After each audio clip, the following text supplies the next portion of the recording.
Hello all, welcome to this video. दोस्तों इस video में हम बात करने वाले हैं जैब एग्जाम्स के कंप्लीट डिटेल के बारे में कि जैब एग्जाम कब कब होता है, कब रजिस्ट्रेशन स्टार्ट होती है, कब एग्जामिनेशन कंडक्ट होता है, क्या सिलेबस है एग्जामिनेशन का, क्या पैटर्न है एग्जामिनेशन का, कितना इंक्रीमेंट लगता है अगर आप जैब क्वालिफाई कर लें। इन सारी बातों को हम डिस्कस करेंगे इस वीडियो में, तो आप इस वीडियो में एंड तक पक्का बने रहिएगा। दोस्तों आगे बढ़ने से पहले मैं आपसे रिक्वेस्ट करूंगा कि अगर आप हमारे यूट्यूब चैनल पर पहली बार आए हैं तो सब्सक्राइब करना ना भूलें, क्योंकि यहाँ पर हम आपके लिए बहुत क्वालिटी सेशंस लाने की कोशिश करते हैं for the JAIIB exam as well as the CAIIB exam. तो स्टार्ट करते हैं इस वीडियो को। दोस्तों जैब एग्जामिनेशन जो है एक बहुत ही प्रेस्टिजियस एग्जामिनेशन माना जाता है बैंकिंग एम्प्लॉयज के लिए, और सेम एग्जामिनेशन अगर एक नॉन बैंकिंग एम्प्लॉय दे रहा है तो उस केस में examination diploma in banking and finance के नाम से जाना जाता है। तो इस एग्जामिनेशन को एक नॉन बैंकिंग एम्प्लॉय भी दे सकता है, तो क्वालिफाई करने के बाद उसको डीबीएफ का सर्टिफिकेट मिलेगा। और अगर बैंकिंग एम्प्लॉय इस एग्जाम को देना चाहता है तो वो जैब एग्जाम के नाम से इस एग्जाम को देगा, और क्वालिफाई करने पर उसका इंक्रीमेंट लगेगा। जो ये जैब एग्जामिनेशन है ये साल में 2 बार कंडक्ट करवाया जाता है। जो ये 2 साइकिल हैं उनको हम जनरली जनवरी और जून साइकिल के नाम से जानते हैं, और दूसरी साइकिल को हम जुलाई से लेके दिसंबर साइकिल के नाम से जानते हैं। तो यहाँ पर जो रजिस्ट्रेशन है जैब एग्जाम की वो साल में आपको 2 बार करनी पड़ेंगी, क्योंकि आपको ओवरऑल अटेम्प्ट्स के बारे में एक डिफरेंट सिनेरियो में आपको बताऊंगा कि क्या ओवरऑल अटेम्प्ट्स हैं, कितने अटेम्प्ट्स आप दे सकते हो, क्या लिमिट है अटेम्प्ट्स देने की, वो सारी बातें करेंगे। लेकिन अगर आपने जैब एग्जाम के लिए रजिस्टर करना है तो आप साल में 2 बार रजिस्ट्रेशन कर सकते हो। जो पहली साइकिल के लिए रजिस्ट्रेशन स्टार्ट होती है, हमारी पहली साइकिल कौन सी है? हमारी पहली साइकिल है जनवरी से लेके मई वाली साइकिल या फिर जून वाली साइकिल, क्योंकि एग्जाम कई बार जून में भी होता है। तो इस पर्टिकुलर साइकिल की जो रजिस्ट्रेशन है वो स्टार्ट होती है मार्च में, और जनरली मार्च के फर्स्ट वीक में इसकी रजिस्ट्रेशन स्टार्ट होती है, और over the period of 3 week की रजिस्ट्रेशन चलती है। और इसका जो एग्जामिनेशन है वो जनरली हमें मई के 3 वीक्स में या फिर अब जून और मई कंबाइंड जो है देखने को मिलता है कि कुछ पेपर मई में हो जाएंगे, कुछ पेपर जून में होंगे। तो इस तरीके से साइकिल कंडक्ट होती है। जो सेकंड साइकिल है उसकी रजिस्ट्रेशन अगस्त में स्टार्ट होती है, और अगर अगेन अगस्त में 3 वीक तक इसकी रजिस्ट्रेशन चलेगी, और उसके बाद जो एग्जामिनेशन है वो अक्टूबर या नवंबर में हो सकता है। तो ये एक प्रोसेस है जब एग्जामिनेशन कंडक्ट होने का। तो यहाँ पर आपके लिए इंपॉर्टेंट पॉइंट्स क्या है समझने के लिए, कि एग्जाम साल में 2 बार कंडक्ट होगा। ठीक है, एक बार कंडक्ट होगा मई जून के महीने में, और एक बार कंडक्ट होगा नवंबर दिसंबर के महीने में। ठीक है, तो आप लोग इसको प्लान कर सकते हैं। तो आगे बढ़ते हैं और अब बात करते हैं सब्जेक्ट्स की, कि जो जैब एग्जामिनेशन है यहाँ पर आपको कौन कौन से सब्जेक्ट्स के लिए एग्जाम देना पड़ता है, मतलब किन किन पेपर्स को आपको क्वालिफाई करना पड़ेगा। दोस्तों अगर आप जैब एग्जाम देना चाहते हैं तो यहाँ पर 4 पेपर आप लोगों के होते हैं। पहला पेपर है Indian economy and Indian financial system. याद रखिए कि जो हमारा जनवरी 2023 है उसके बाद सिलेबस अपडेट हुआ है, और नए सिलेबस के हिसाब से मैं आप लोगों को कंपोनेंट्स के बारे में बता रहा हूं। तो पहला जो कंपोनेंट है वो है आईई एंड आईएफएस, जो कि लेटेस्ट एडिशन है। सेकंड कंपोनेंट है पीपीबी, अगेन एक बहुत इंपॉर्टेंट और लेंदी कंपोनेंट। थर्ड कंपोनेंट है एएफएम, जो कि टेक्निकल कंपोनेंट है, अकाउंटेंसी से रिलेट करता है।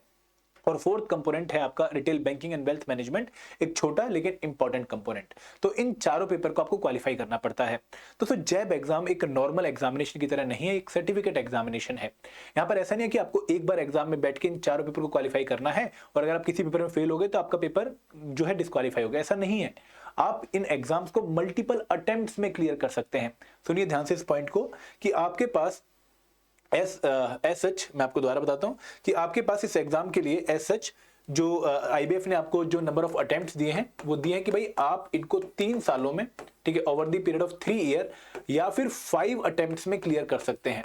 अब इसको पॉइंट को ध्यान से समझिएगा। ये पॉइंट क्या है कि अगर आप जैब एग्जाम के लिए रजिस्टर करना चाहते हैं तो आप इस बार जो साइकिल होने वाली है मई 2024 में, उसके लिए आपने रजिस्ट्रेशन किया। ठीक है, मैं एक एग्जाम्पल के थ्रू समझाऊंगा आपको, लेकिन आपको समझना है ध्यान से कि मई 2024 में आपने पहली बार इस एग्जाम के लिए रजिस्टर किया।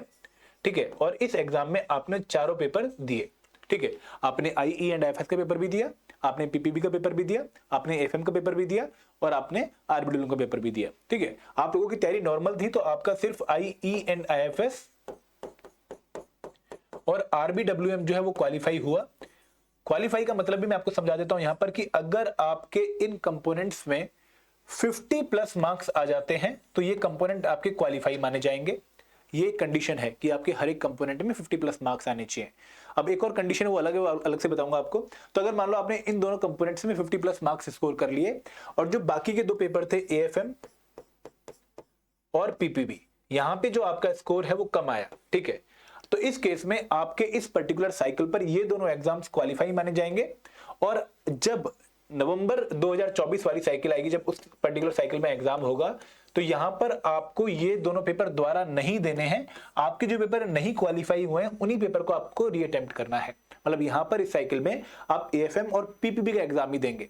अब मान लो इस पर्टिकुलर साइकिल में आपका एएफएम क्वालिफाई हो जाता है, यहां पर एएफएम में आपके 50+ मार्क्स आ जाते हैं, ठीक है, और पीपीबी में आपका स्कोर कम आता है, तो आप जो है अगले अटेम्प्ट में सिर्फ पीपीबी क्वालिफाई करेंगे। मतलब मई 2025 में आप जब एग्जामिनेशन देंगे तो आप सिर्फ पीपीबी क्वालिफाई करने के लिए देंगे। अब ये मौके आपको कितने मिलेंगे, ठीक है, ये तो केस बाय केस डिपेंड कर रहा है ना, कि यहां पर मान लो आपका एक पेपर क्वालिफाई ना होता तो आपको दोबारा 4 पेपर देने पड़ते, अब वहां पे क्वालिफाई हो जाता, 3 ना क्वालिफाई होते, फिर आपको दोबारा देने पड़ते, तो कितनी बार हम ये साइकिल रिपीट कर सकते हैं।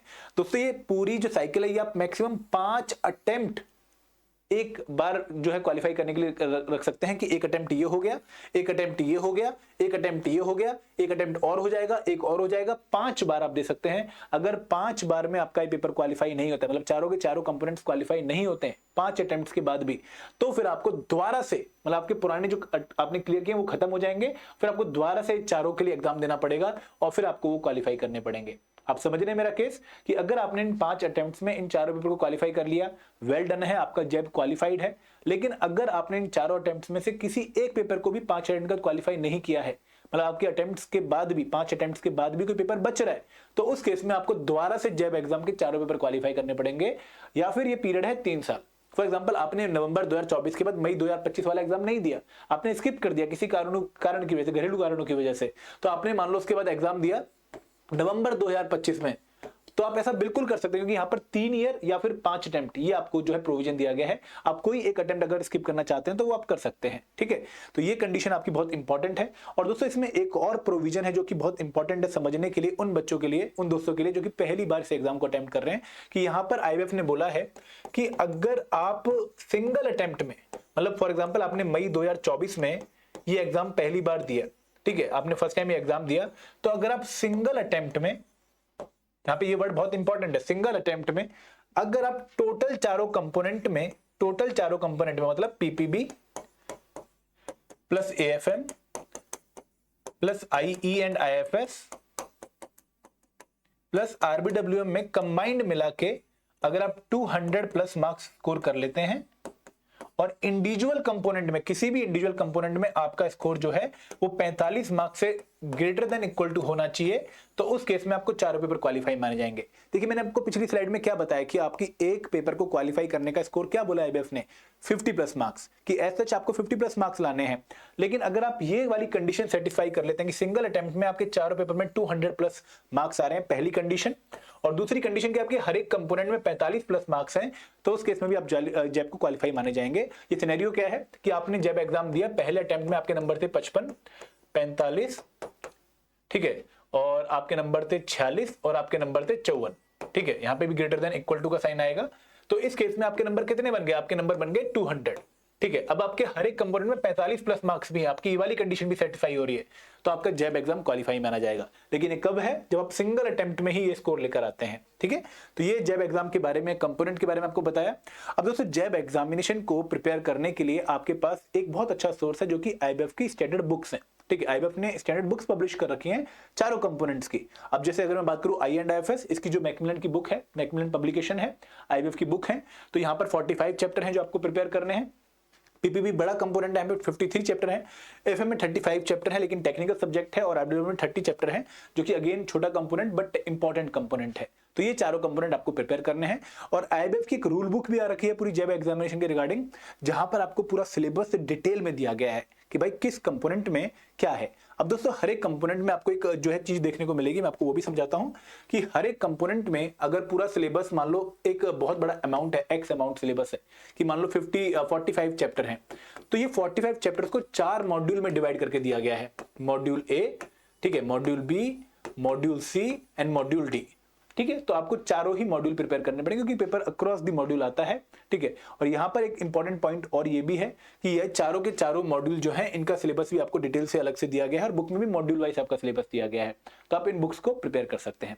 आगे बढ़ते हैं दोस्तों, पैटर्न क्या है जैब एग्जामिनेशन का, ये भी बहुत इंपॉर्टेंट है आप लोगों के लिए जानना। अगेन पैटर्न में कोई हार्ड एंड फास्ट रूल नहीं है, आपसे 100 क्वेश्चन पूछे जाएंगे एग्जामिनेशन में। 100 क्वेश्चन का जो पेपर है वो 100 मार्क्स का होगा, ठीक है। लेकिन यहाँ पे ऐसा नहीं कि हर एक क्वेश्चन के इक्वल मार्क्स हैं, हर एक क्वेश्चन के इक्वल मार्क्स नहीं है। आपके 50 क्वेश्चन ऐसे होंगे जो कि 0.5 मार्क्स के होंगे। 0.5 मार्क्स वाले जो क्वेश्चन है जनरली वन लाइनर क्वेश्चन कि which bank released first ATM card in India, 4 option आपको दे दिए। ऐसे सिंपल क्वेश्चन जो है वो 0.5 मार्क्स के आते हैं। फिर जो 25 क्वेश्चन है वो 1 मार्क्स के होंगे। ये थोड़े से बड़े question, multiple statement based question कि consider the following statement, statement 1 दे दी, स्टेटमेंट 2 दे दी, फिर आपसे बोला कि भाई इनमें से कौन सी स्टेटमेंट करेक्ट है, ये सेकंड टाइप का क्वेश्चन है, तो ये 1 मार्कर होते हैं। और तीसरे टाइप का क्वेश्चन है 2 मार्कर, जहां पर जनरली केस स्टडीज या फिर बड़े न्यूमेरिकल आते हैं, ठीक है। तो 50 क्वेश्चन होते हैं 0.5 मार्क्स के, 25 क्वेश्चन होंगे 1 मार्क्स के और 25 क्वेश्चन होंगे 2 मार्क्स के। This is the standard pattern of the examination. और एग्जामिनेशन आपका ऑनलाइन मोड में होता है। आप जब रजिस्ट्रेशन फिल करते हैं एग्जामिनेशन के लिए, तो वहां पर आपके पास एक ऑप्शन चूज करने का और शिफ्ट चूज करने का एक क्राइटेरिया है कि आप अपना जो है सेंटर चूज कर सकते हैं। उसका ऑप्शन है आपके पास, कहां पे आप सेंटर चाहते हैं और किस शिफ्ट में आप पेपर देना चाहते हैं। क्योंकि एग्जामिनेशन 3 शिफ्ट में कंडक्ट करवाया जाता है, मॉर्निंग शिफ्ट, आफ्टरनून शिफ्ट और इवनिंग शिफ्ट। मॉर्निंग शिफ्ट जो है वो 9:30 से 11:30, देन 11:30 से 1:30, फिर 2 से 4, ऐसे आपकी 3 शिफ्ट होती हैं, ठीक है। क्लियर होगा ये वाली बात आपको कि ऑनलाइन मोड में एग्जामिनेशन है। और दोस्तों अभी नेगेटिव मार्किंग नहीं है, याद रखिए, there is no negative marking for wrong answer. आगे बढ़े दोस्तों, पासिंग क्राइटेरिया मैंने आपको समझा दिया है कि मिनिमम मार्क्स क्या है, 50 आउट ऑफ 100 हर एक कंपोनेंट में। लेकिन एक कैंडिडेट जो एटलीस्ट 45 मार्क्स स्कोर करता है हर एक सब्जेक्ट में और जिसका एग्रीगेट टोटल का 50% है, टोटल का 50% मतलब 400 का 50% 200 है, तो वो जब एग्जाम सिंगल अटेम्प्ट में अगर स्कोर करके पास करता है तो क्वालिफाई माना जाएगा। टाइम लिमिट क्या है कि 5 अटेम्प्ट या फिर 3 साल, विच एवर इज अर्लियर। देखो अगेन मैंने क्लियरली समझाया आपको एक एग्जांपल के थ्रू, तो यहां पर आपको कोई डाउट नहीं होना चाहिए। एलिजिबल कौन है दोस्तों, ये एग्जाम आप अगर बैंक पीओ है तो भी आप ये एग्जाम दे सकते हैं, अगर आप बैंक में क्लर्क हैं तो भी आप एग्जाम दे सकते हैं, अगर आप सबऑर्डिनेट स्टाफ है बैंक में तो भी आप एग्जाम दे सकते हैं। लेकिन ये एग्जाम अगर आपने देना है जैब क्वालिफाई करने के लिए, तो आपका जो बैंक है वो एक मेंबर होना चाहिए आईबीएफ का, ठीक है, मेंबरशिप उसके पास होनी चाहिए और आप भी मेंबरशिप के लिए लॉगिन करोगे तभी आप जैब एग्जाम दे पाओगे। जो नॉन बैंकिंग इंप्लॉइज हैं या फिर जिनकी मेंबरशिप नहीं है वो डीबीएफ एग्जाम देंगे। सेम एग्जाम है लेकिन नाम अलग अलग है for banking employees and non banking employees. आगे बढ़ते हैं दोस्तों, जैब एग्जाम क्वालिफाई करना ही क्यों है, ठीक है, क्या बेनिफिट है जैब एग्जाम जो है क्वालिफाई करने के। देखिए कुछ मॉनेटरी बेनिफिट है जो हमें दिखेंगे और कुछ नॉन मॉनेटरी बेनिफिट है। मॉनेटरी बेनिफिट तो है कि भाई आपका इंक्रीमेंट इंक्रीज होगा, आपका अलाउंस इंक्रीज होगा, आपका टोटल पेंशन अमाउंट बाद में इंक्रीज हो जाएगा, ये मॉनेटरी बेनिफिट है। जैसे ही आप जैब एग्जाम क्वालिफाई करते हैं तो आपकी बेसिक सैलरी में अराउंड 2000 से लेके 2500 का इंक्रीमेंट आपको देखने को मिलेगा और वो परकुलेट होता है ओवर अदर एरियाज ऑल्सो, कि अगर आपका बेसिक पे इंक्रीज हो रहा है तो आपका ओवरऑल सैलरी भी इंक्रीज होगा, फिर आपका एनपीएस का अमाउंट भी इंक्रीज होगा, ठीक है। तो ये आपके टेंजिबल बेनिफिट हैं। लेकिन दोस्तों सबसे बड़ा बेनिफिट ये है कि जैब एग्जाम क्वालिफाई करने के बाद आप कैब एग्जाम के लिए एलिजिबल हो जाते हैं। वेरी इंपॉर्टेंट थिंग, क्योंकि कैब एग्जाम एलिजिबल अगर आप हो चुके हैं और क्वालिफाई कर लेते हैं बाद में उसको भी पढ़ के, तो उस केस में आपका इंक्रीमेंट का जो अमाउंट है वो 7000 के आसपास हो जाता है, जो कि बिल्कुल भी कम अमाउंट नहीं है, बहुत बड़ा अमाउंट है, ठीक है। दूसरी बात, सेल्फ एस्टीम इंक्रीज होती है, नॉलेज इंक्रीज होती है, that are the other benefits. तो यहां पर आपको जैब एग्जाम पक्का क्वालिफाई करना चाहिए और बैंक में जाते ही जितनी जल्दी आप जैब एग्जाम क्वालिफाई कर लें उतना आपके लिए बेनिफिट है, क्योंकि जैसे जैसे एज पास ऑन होती है, मैरिज हो जाती है, तो टाइम कम निकल पाता है। Banking life is not an easy life at all, बहुत हेक्टिक जो है वर्क शेड्यूल है, तो यहाँ पर पढ़ना उतना मुश्किल हो जाता है। जितने फ्रेश हैं, जितने आप जल्दी से एग्जाम को क्रैक कर लें, उतनी आपके लिए फायदेमंद बात रहती है। तो ये एग्जाम के बारे में इंफॉर्मेशन थी दोस्तों। अगर आप इस एग्जाम को प्रिपेयर कर रहे हैं तो दोस्तों हमने एक बहुत ही फुल प्रूफ कोर्स आप लोगों के लिए लॉन्च कर रखा है, एक कंप्लीट मास्टर कोर्स आपके लिए लॉन्च कर रखा है फॉर ऑल 4 कंपोनेंट्स। और अगर आपको कोई सिंगल पेपर बचा है तो उसका भी हमने एक कोर्स लॉन्च कर रखा है, डिस्क्रिप्शन बॉक्स में आपको लिंक मिल जाएंगे। ये कोर्स की एवरेज ड्यूरेशन जो है वो बाकी कोर्सेज में भले ही आपको 400 प्लस आवर्स देखने को मिले, हमने सिर्फ 200 आवर्स में कोर्स कंप्लीट करवाया है आपको, ठीक है।